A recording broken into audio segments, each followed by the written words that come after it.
Dan, a huge welcome to the Lead on Purpose podcast. I need to make a confession at the outset here. Well, your book Drive came out literally at the perfect time. The idea that people don't care about money or status or power is nonsense. Of course they do. Your latest book, The Power of Regret. When I look back, like many people, I had regrets. It's arguably the most common negative emotion that human beings have. And I discovered that everybody wanted to talk about regret. I love lacerating self-criticism. I'm very good at lacerating self-criticism. You're pathetic. You're weak. You're a terrible...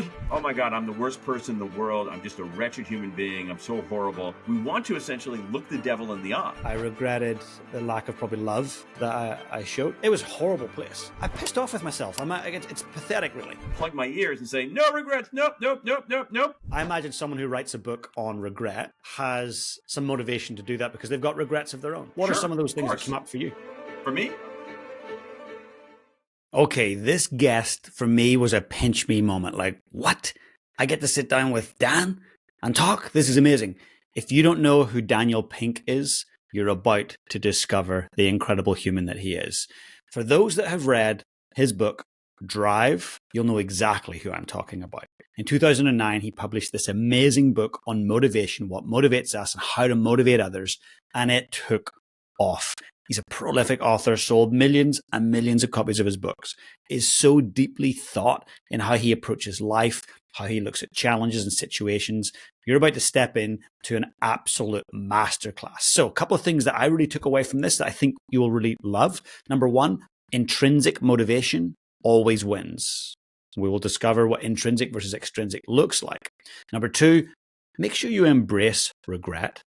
His most recent book is The Power of Regret. He talks about it. In fact, I shared some of my regrets with him. He shared some of his. Quite powerful. And last but not least, consistency is the key. He talked about how regular effort beats intense bursts. He's the master when it comes to motivation. So please sit back and enjoy the show. This podcast is brought to you by NZ Mortgages, our valued sponsor. You can check them out at nzmortgages.co.nz. Dan, a huge welcome to the Lead on Purpose podcast. James, thanks for having me. Good to be with you. Oh, it's an absolute joy. Look, I know your time is precious and I want to get right into it because in 2009, I'd came off the back of winning a couple of world championship titles with a team in Canada. And it was my mission to come down here to New Zealand and help a team build a world-class band and drumline. And I knew how to motivate myself. I had no idea how to motivate others. And so your book Drive came out literally at the perfect time. And it helped me understand, well, how do we motivate others? What I loved about it, Dan, was it was simple, straightforward, to the point, no BS in there. So I want to say, first of all, thank you for that. Yeah, you're welcome. Thank you for picking up the book. Now, your work's phenomenal. Look, why did you write Drive in the first place? I wrote it because I was curious about this question of what motivated people, particularly at work. I had right before that, I'd written another book called A Whole New Mind about the move away from people relying entirely on logical, linear, sequential, spreadsheet kind of skills toward more artistic, empathic, big picture, symphonic kinds of skills. And in response to that book, several readers said, well, this is great. How do you motivate people to do this kind of work? And I had no idea. So I started looking at the research, and the research said some things that really surprised me, some things that went against my own kind of core beliefs and assumptions about what motivated people at work. And that led me on the path to looking at some of the research on what really motivates people to do great work on the job. And then how can we, turn the dial a little bit in organizations and on teams to harness that deeper motivation that people have, that enduring motivation to do really good work. And when we talk about enduring motivation, so I think of extrinsic motivation as money, power, fame, that kind of thing. That goes a certain way and gets people to do certain things for a certain length of time, perhaps. Yeah. But the stuff that we're talking about here, I imagine, is the intrinsic motivation. Yeah. Yeah, that's a big part of it. And understanding, first of all, simply understanding the difference between those two is important. There's nuance in the research, but at a top level, let's talk about the difference between those two things. It's very straightforward. Extrinsic motivation, you do something because of what's outside of you. You do something because you want to get something in return. Again, you said it very well, whether it's money or power or prestige or status or anything like that. And certainly human beings have that motivation. Everybody has that motivation. Intrinsic motivators are when you do something because you like doing it, because it's fun, because it's interesting, because it's meaningful to you, because you enjoy getting better at it, because it contributes to the world. And in my view was essentially this, that we had a kind of a narrow view of human motivation, that we know that human beings are motivated by biological drives. Obviously, we eat when we're hungry, we drink when we're thirsty. And we know we're motivated by extrinsic things. We're motivated by rewards and punishments in our environment. If you reward behavior, you get more of it. You punish behavior, you get less of it typically. But I think we neglected that other drive, that intrinsic drive, which is to do things because they matter, because we like them, because we care. That was, I think, leaving a huge amount of human capacity on the table. What's more, at a more specific level here, there are certain kinds of motivators. I want to emphasize the nuance here, because sometimes the findings in this research are distilled too simply. You want to make it as simple as possible without being oversimplified. And the idea that people don't care about money or status or power is nonsense. Of course they do. The idea that the only motivator that people want at their job are intrinsic motivators is also nonsense. You have to pay people well. You have to pay people fairly. What it shows, I think the most specific, powerful, single finding in all this research is this, that there's a certain kind of motivator, a certain kind of extrinsic motivator that psychologists call controlling contingent motivators. I call them if-then rewards. If you do this, then you get that. If you do this, then you get that. If you do this, you'll get promoted. If you do this, you'll get the bonus. What 60 years of research now tells us is that if-then motivators are pretty effective for simple tasks with short time horizons. If you want people to do something that's relatively straightforward and not for that long, and they can see the finish line, they're actually really effective. The problem is that for more complex tasks with longer time horizons, they don't work very well. And we've known this for a long time, and yet we still keep trying to shovel coal in that furnace, even though it doesn't work very well. And there's a better approach to motivating people for those more complicated, complex, long-term tasks. And once we figure that out, I think organizations and teams run better and people are happier and more productive. 100%. What is that other way, the more successful way? Well, what you want to do is you want to pay people well and you want to pay people fairly. Okay, you have to pay people. You have to pay people well. I'm a big fan of high base salaries. There's an argument to be made, I think, for complicated creative work, for paying people extremely well, so well that you take the issue of money off the table. Now, there's certain things where you want to actually. This is, as your listeners can tell by my accent, I'm an American, and there's a certain Americanness to this emphasis on the salience of money. Americans, in particular, have this idea that if we raise the salience of money, we will increase performance, and that's true on some things. There's no question about that. If I wanted to. Let's say I just actually did a big mailing of something. I did it. My wife and I did it in my house. I did a big mailing of something. And so if I wanted to but if I had a team to do this big mailing and I wanted them to do it fast and I wanted to do it well, I should pay them per envelope, and I should give them a bonus for every 50th envelope. And another bonus if they get it done before a certain deadline, okay? Because stuffing envelopes, putting crap in envelopes is pretty easy and straightforward, right? Okay, that's going to increase their performance, raising the salience of money. But for other kinds of things, if I want people to come up with a great advertising campaign, if I want, if I'm brainstorming like a new book title, if we are working on a television show and trying to figure out some of the kinks, I don't want people thinking about money. I want people thinking about the work. And the way to get them to think about the work is pay them enough so that they don't, I'm getting paid well. I just want to work. And so once we do that, okay, so we can raise the salience of money for simple tasks with short time horizons. For longer term tasks with more complicated creative requirements. You just want people thinking about the work. So pay them enough so that they're made this point. Pay them enough so they're thinking about the work, not the money. Once you do that, what is very helpful is offering people some autonomy, which is, do they have control over what they do, how they do it, when they do it, where they do it, right? So let's take the example, what did I give, of a book, coming up with a book title or fixing some problems in a television show. I say, okay, here's what we're going to do, guys. I want you to come up with a better title for my book.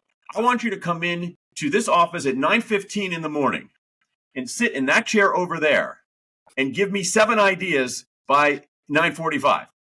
That's not autonomy. All right. That's control. So you want to offer some autonomy over these kinds of things. That's number one. Number two is a sense of mastery. And mastery is this desire we have. This as a musician. Yep. It feels good to get better at something. It feels good to master a piece that you didn't master before. It feels good to come up to deliver a phrase or let a whole piece of music that no one had expected, no one had listened to. So mastery is our desire to get better at stuff, to make progress in things that matter. And then finally is purpose, and knowing not only how to do something and doing it well, but also doing it in a way where it matters, where it's helping somebody else out, it's advancing a larger cause, it has some purpose behind it. And so paying people enough and offering autonomy, mastery, and purpose, those are I think those are pretty well proven to be the ingredients of enduring motivation for the most sophisticated tasks. Makes sense. It really does. And I like how you simplify it down to that. And it sounds easy, but it's not. It's challenging to create that in a group environment or in a large organization. But I absolutely agree. I think that sense of mastery, it's a journey. It's never ending, but there's an appetite for growth. Yeah, it's not a destination, right? It is. I mean, and I read about that in the book. I mean, and it is, you go back to your algebra class. It's an asymptote, which is that you can get closer and closer and closer to it, but you never hit it. And that's what makes, there's something about mastery that is simultaneously frustrating and irresistible. And and those two things are twined together. You talk to any great athlete, any great musician, they're always moving closer and closer to it, but they're never going to get it. What's more, there's other research out there about the importance of that journey. And in the journey, if we think about the metaphor of the use of the journey, a journey is about making progress. A journey is about going forward. It's not a backward journey. It's a journey about making progress. And we know that from the work of Teresa Mobile at Harvard Business School, that making progress is the single most important day-to-day motivator on the job. It's so interesting. I recently was reading Arthur Brooks' How to Build the Life You Want with Oprah Winfrey, and he was talking about happiness. Yeah. And he said, happiness comes from being in pursuit of enjoyment, satisfaction, or meaning, aka purpose.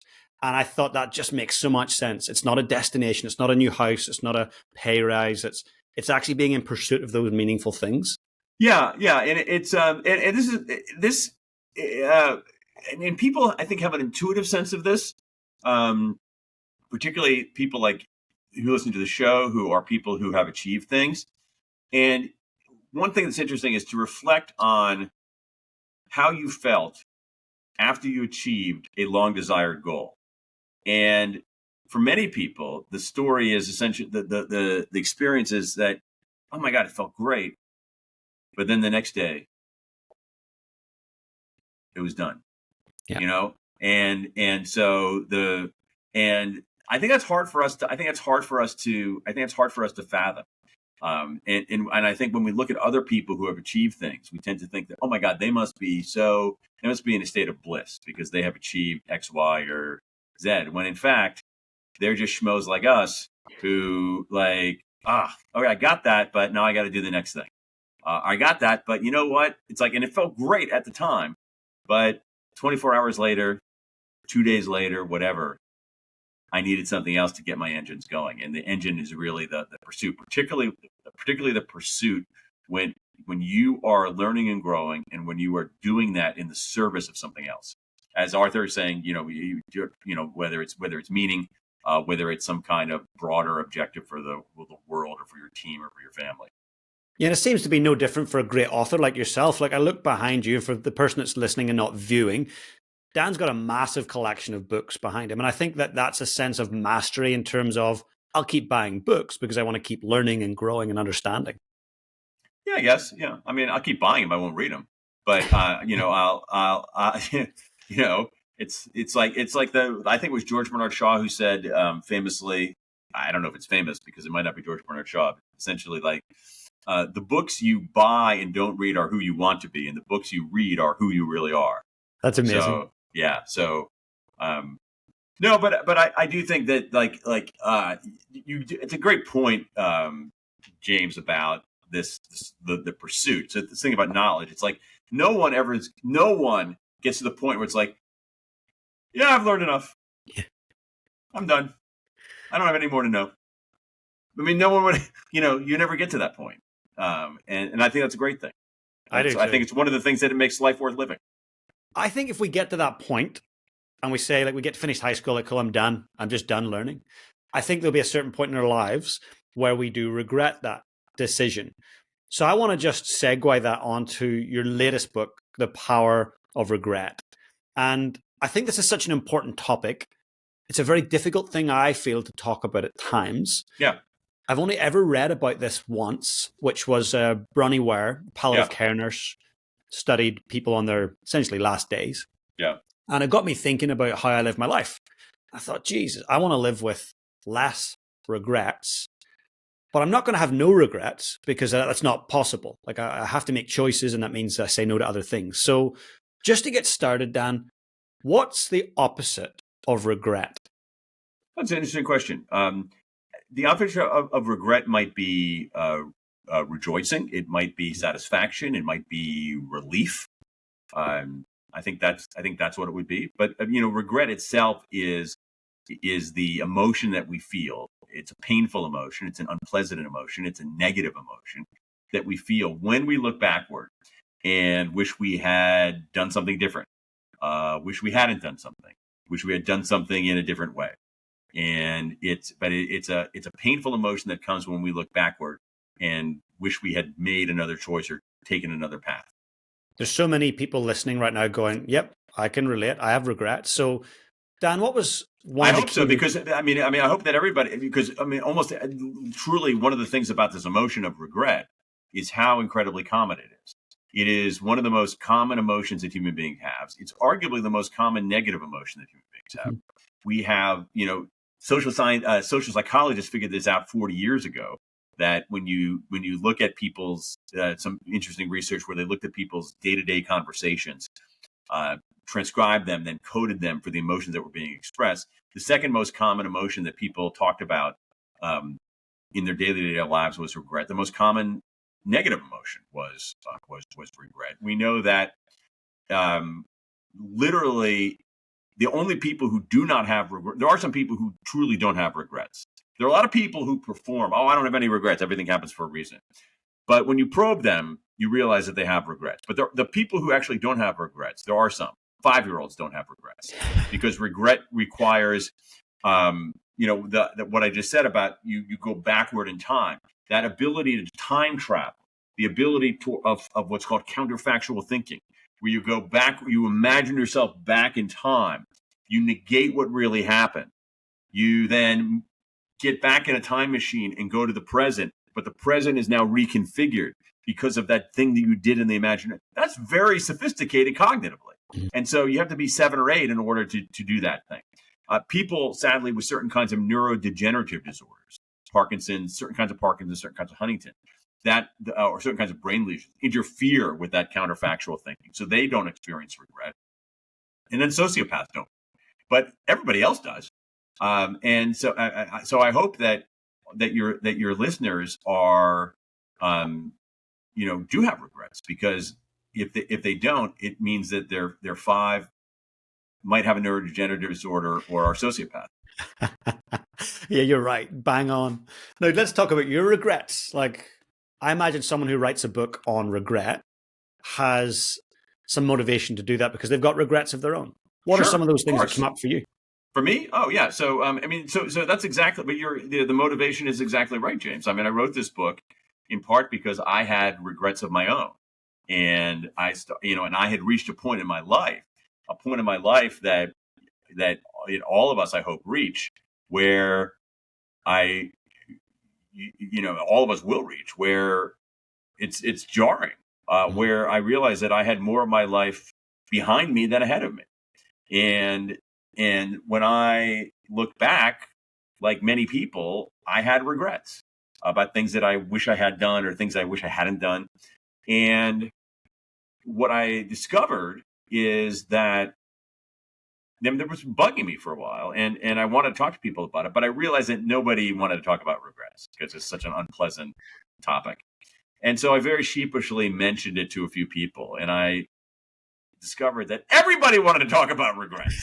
That that as you were saying, like everybody had this on their mind and wanted to talk about it. And so for me, not everybody, not every single person, but certainly people in my kind of age cohort, absolutely. And so I wrote a book about regret largely because I was dealing with regrets of my own. And so this book that I wrote on regret was, I would not have written this book in my 30s. I didn't have enough mileage on me. But in my 50s, it felt kind of inevitable that I would write this book.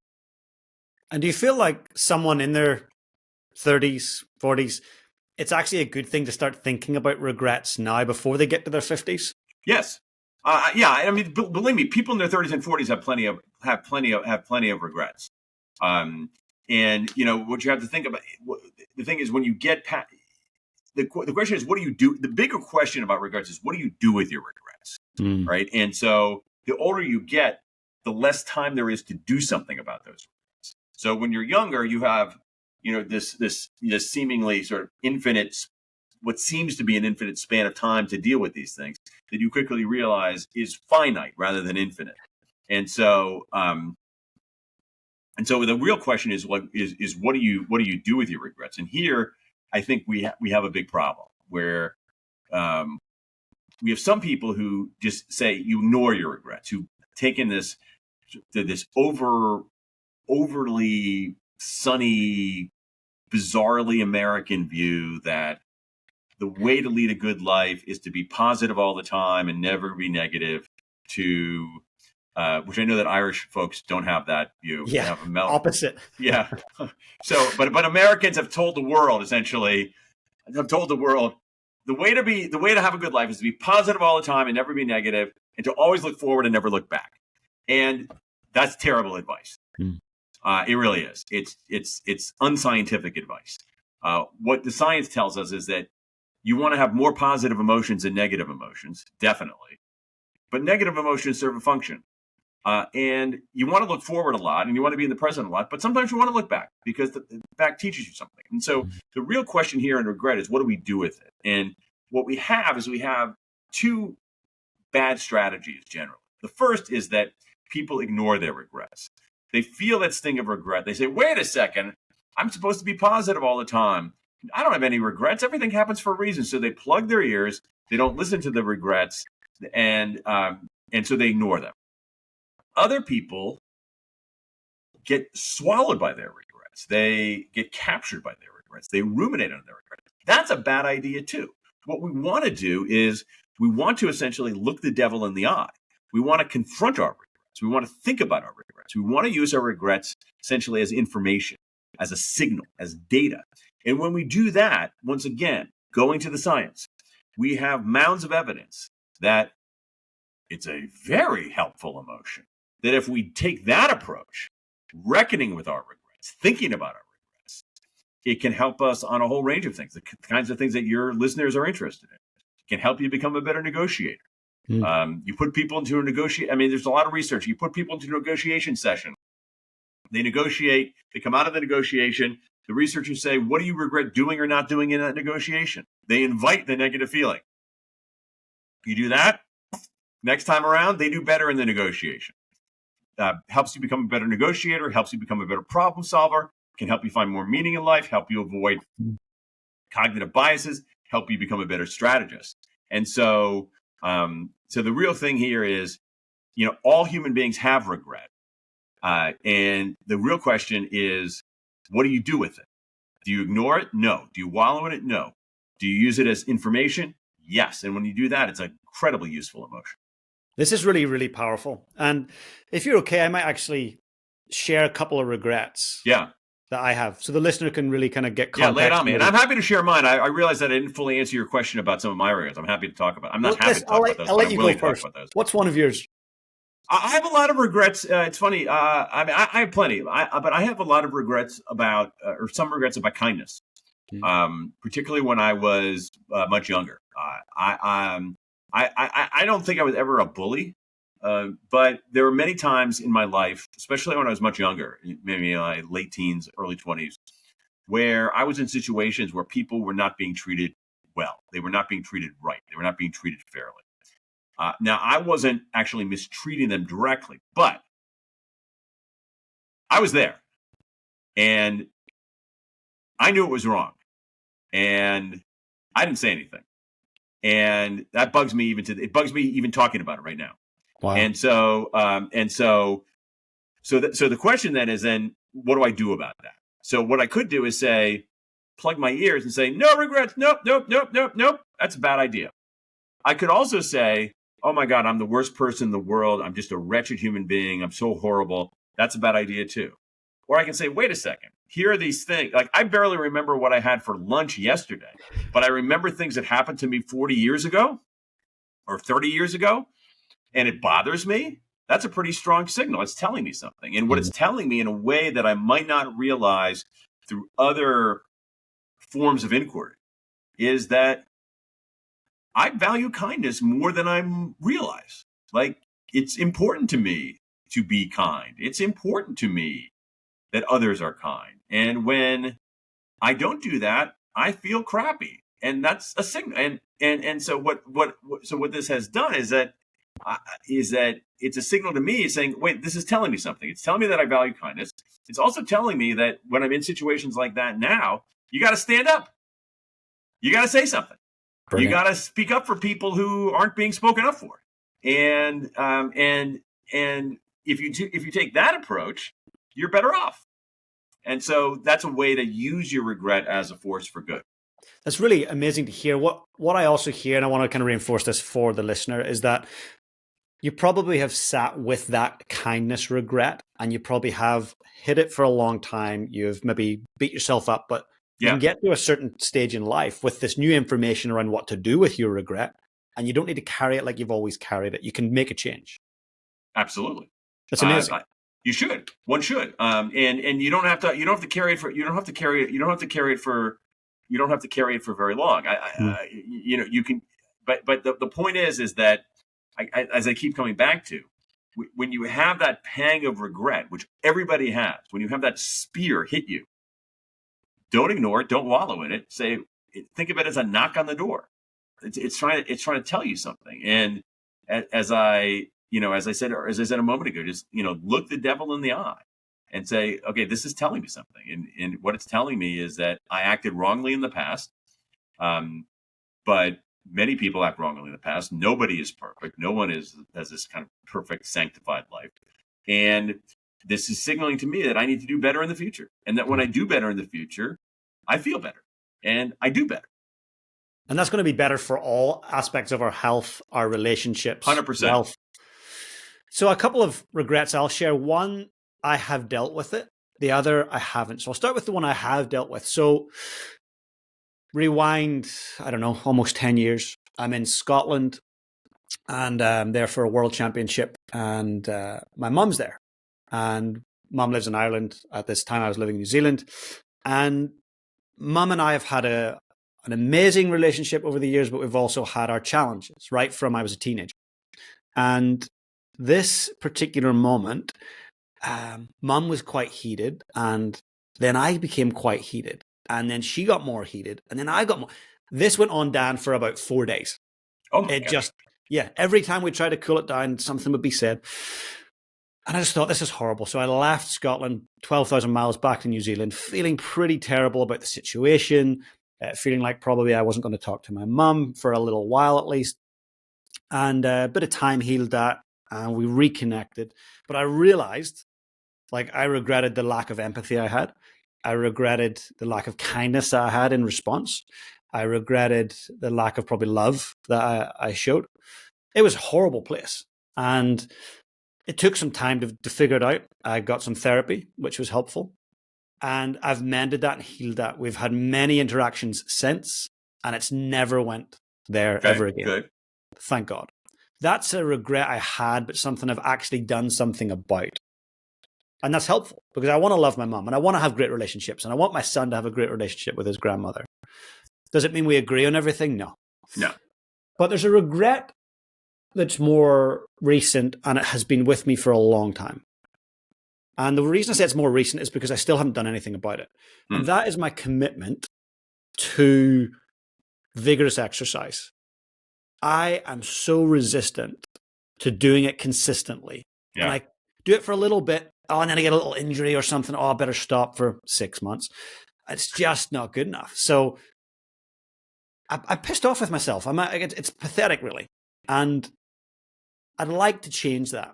With your deep insights on motivation and regrets, how could I start navigating this? Okay, it's a great one, James. So your regret is that you haven't been exercising enough, essentially. You haven't been exercising regularly. All right, great. So the way that I think that the research on this seems to lay out, I think the easy way to distill it is to think about it as dealing with the regret as a 3-stage process. And I like to think of it as like inward, outward, forward. All right. The first thing, which is clear that you're not doing, based on even on your description of it, is how you treat yourself. That's the inward.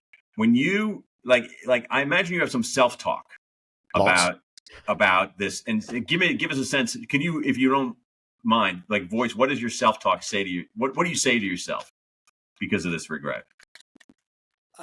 Yeah, there's a word pathetic comes up. Yeah, good. That's the first one that comes to mind. The word weak. You're so weak. Yeah, good. Very good. Yeah. Okay. So here's what the research says on that. Okay. So basically kind of like the self-talk is sort of pretty tough, lacerating self-criticism. What the research tells us is don't do that. And not because it's unkind, although it is, because it's ineffective. That's the thing. What the research tells us is that lacerating self-criticism doesn't improve performance. What improves performance is something else, something that's counterintuitive. And I think that it surprised me how the depth of this research and it's something called self-compassion. Self-compassion is essentially treating yourself with kindness rather than contempt.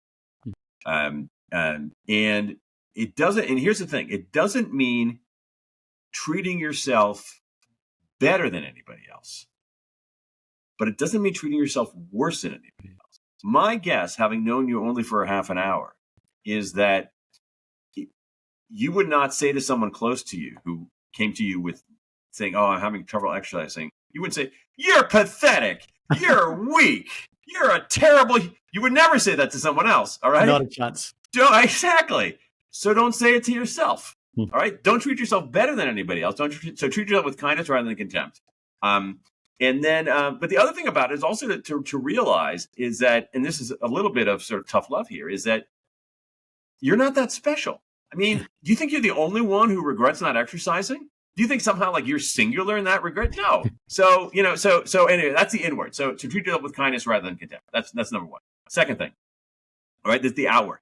There is a lot to be said for talking about or even writing about one's regret, for a couple of reasons. Number one is that when you talk about a regret, write about a regret, it's a form of disclosure. It's a lifting of the weight of some kind. I think even more intriguing on that is that when we feel regret, like any emotion is by its nature amorphous. An emotion is not. It's not a tree. It's not a scone. It's not an aardvark. All right. It's abstract. It's amorphous. And that's one of the things that makes positive emotions feel so good. It's sort of this warm bath, but it's one of the things that makes negative emotions feel so bad. And so by writing about a regret or talking about your regret, you're taking this thing that's amorphous and you're converting it into words. And words are less menacing than this amorphous blob of regret that you have, the amorphous emotion that you have there. So write about it or talk about it. And then as a way to make sense of it and as a way to lift the burden of it. When you write about it or talk about it, you begin to kind of defang it. You begin to make it more concrete rather than amorphous. All right, so that's the outward. The other one is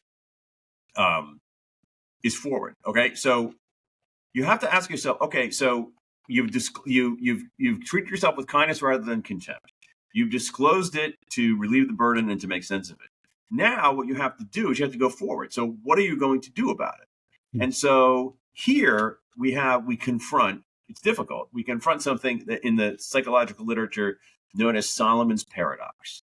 Solomon's paradox. I remember King Solomon, the great, benevolent, wise decision maker of the Bible. You know, if you, the famous story where he saves that, you know, he saves the baby. He mediates a dispute between these two purported mothers and so forth. King Solomon, great decision maker. All right. King Solomon completely mucked up his own life. He was terrible at navigating his own life. All right. He was a bad husband. He was a terrible father. All right. So this is Solomon's paradox, in that we human beings are generally pretty good problem solvers. We just think it's solving our own problems because we're too close to them. And so the final step is something called self-distancing, where you take a step back. And so one of the things and we'll try this right now. One of the things you can do is suppose that your best friend came to you and said, "Hey, I'm having trouble exercise." What would you tell your best friend to do? So start small. What could you do? Where could you start? Exactly. So that's what you should tell yourself. All right. So self-distancing. So start small. So you're not saying, "Oh, I'm not exercising enough, therefore tomorrow I'm going to go run, 40K." No. You know what? Tomorrow I'll go run around the block. I mean, that's, and so when we the problem we have in solving our own problems sometimes is that we come into them as like scuba divers, and we want to come into them as oceanographers. We want to come in above like that. And so you have to actually do. So there are a lot of things you can do. So truly one of the best decision-making heuristics I know is when you're stuck, when one is stuck. Now, I don't mean you, James, are stuck, but when one is stuck, is ask yourself, what would you tell your best friend to do? What would I tell my best friend to do?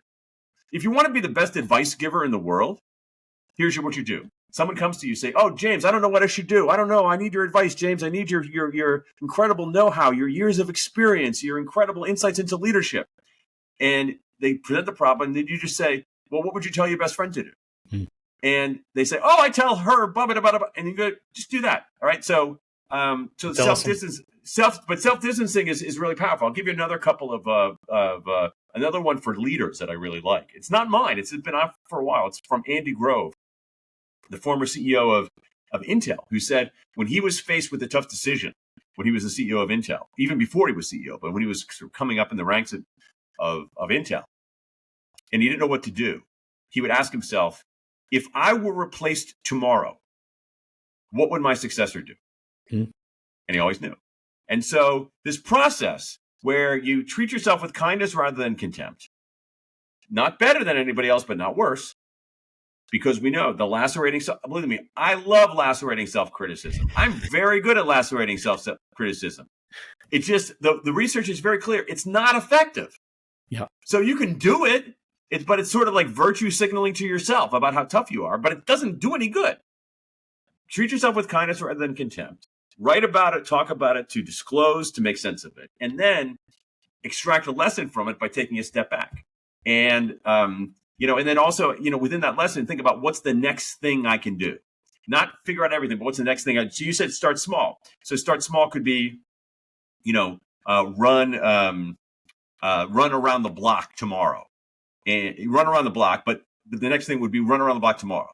So tomorrow I'm going to run around the block. And another way to do that would be to, lay out your running shoes the night before and maybe get a friend to run with you around the block. And then do it the next day. and do it the next day, and do it the next day, and do it the next day. Inward, One of the outward, things that forward. I've learned, forgive me for ranting here for a moment, That's good. and I wish I had learned it when I was much younger, is basically in every realm of life, consistency is more effective than intensity. We tend to, and there have been so many times where in order to make up for not being consistent in doing a project or in creating something, I had to be intense for a short amount of time. And it was miserable. But if you are just consistent, consistency beats intensity. And That's so, such good advice. yeah, it's not mine. It's like it's pretty. I mean, it's like it's been out there for a while. I wish I had understood that. But if you're willing to consistently do mildly hard things over a long haul, you're going to be fine. That's good advice from me right now. I'm writing a book and it's, I've got a deadline. It's like, hey, consistency is really what I need, not these big intense moments. No. I wrote my first book 100 years ago in these kinds of heroic bursts. And it almost gave me a nervous breakdown. and what you do, what you want to write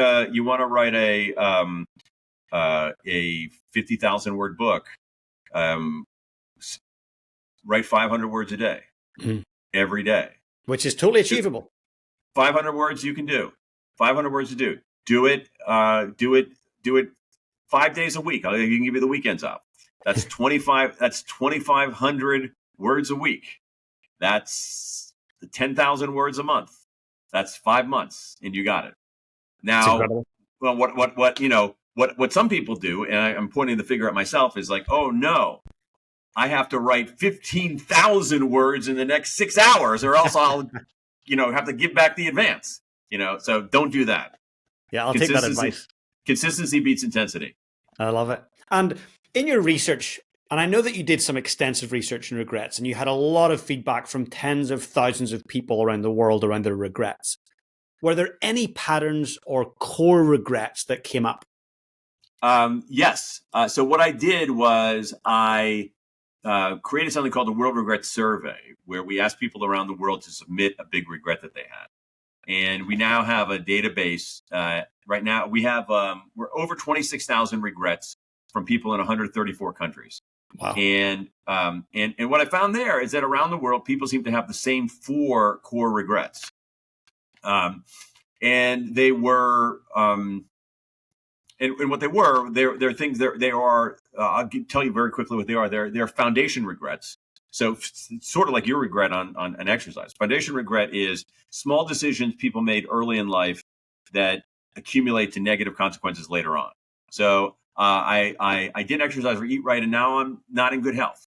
Or the bigger one on this was I spent too much and saved too little, and now I'm broke. And so foundation regrets are small decisions early that accumulate to bad consequences later on. Second category are what I call boldness regrets, where you're at a juncture in your life and you have a choice. You can play it safe or you can take the chance. And overwhelmingly, people who don't take the chance regret it. Now, some people out of these 26,000 who took a chance and it didn't work out for them, they regretted it. No question about that. There are people like that.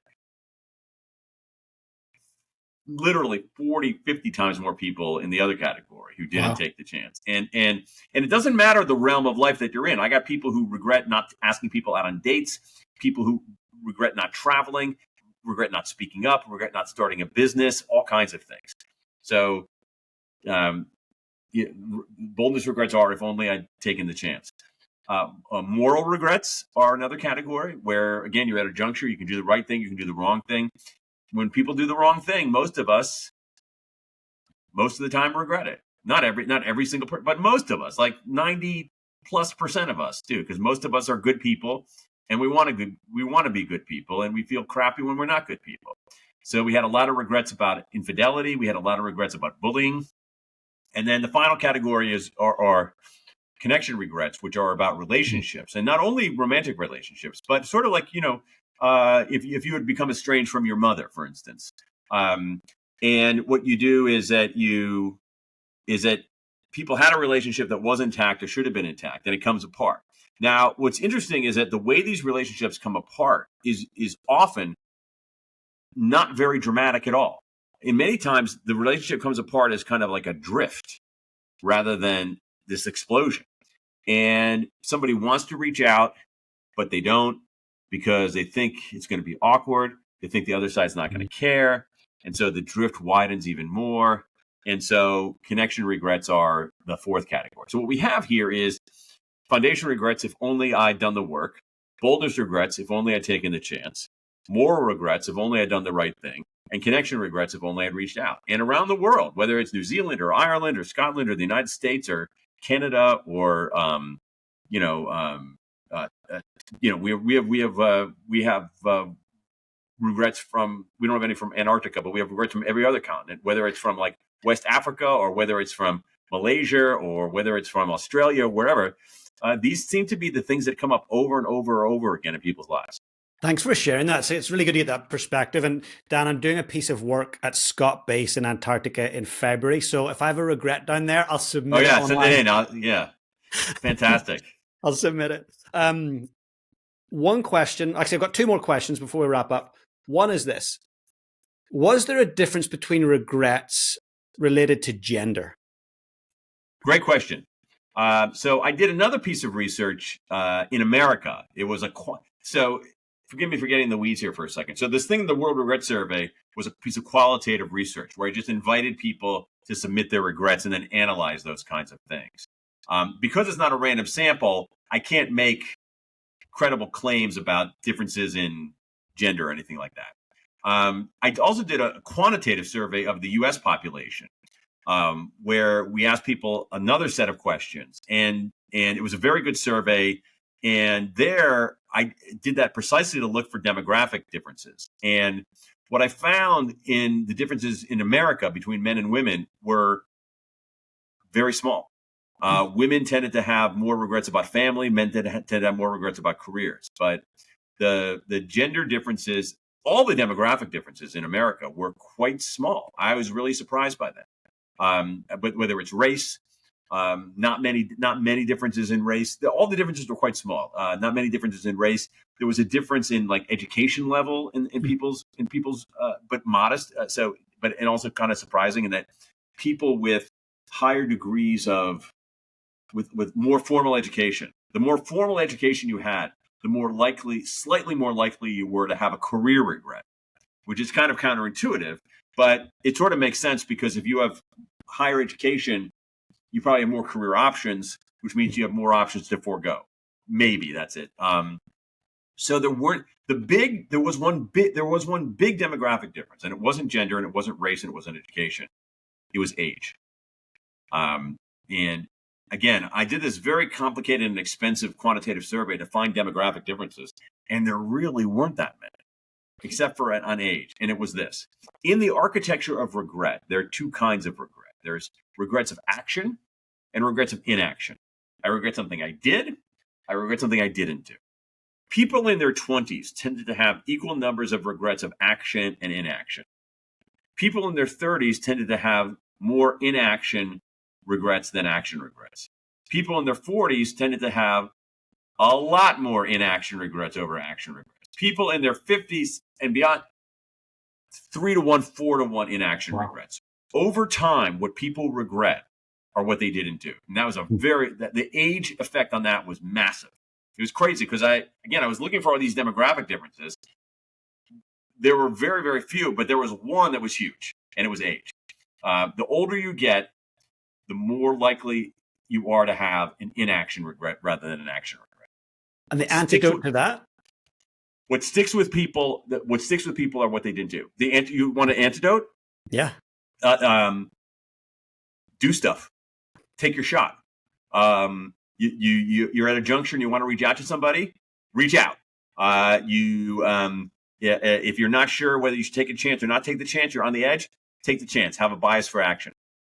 You're not sure whether to speak up or not, speak up.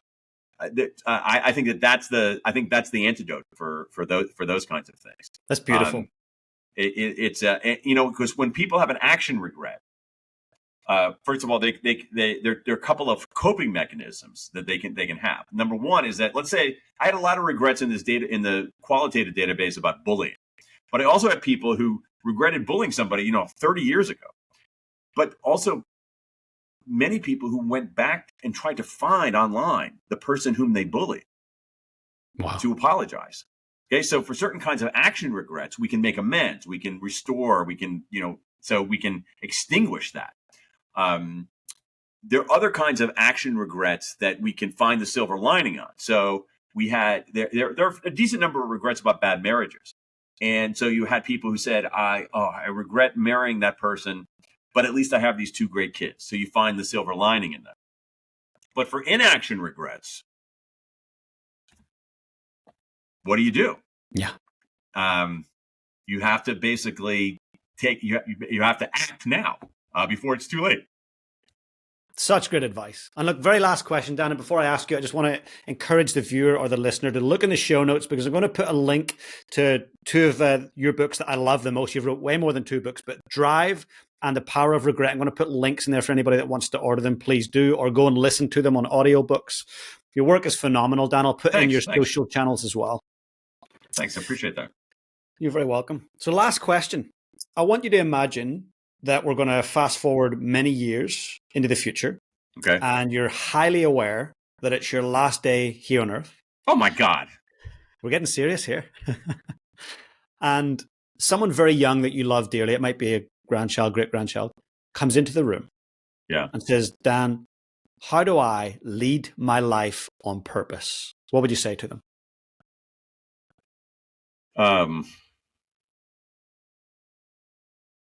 You got any ideas on life extension? That's the first thing that I would say to them. How do I lead my life on purpose? I would say, be generous and be true to yourself. Beautiful. And is that something that you do for yourself regularly?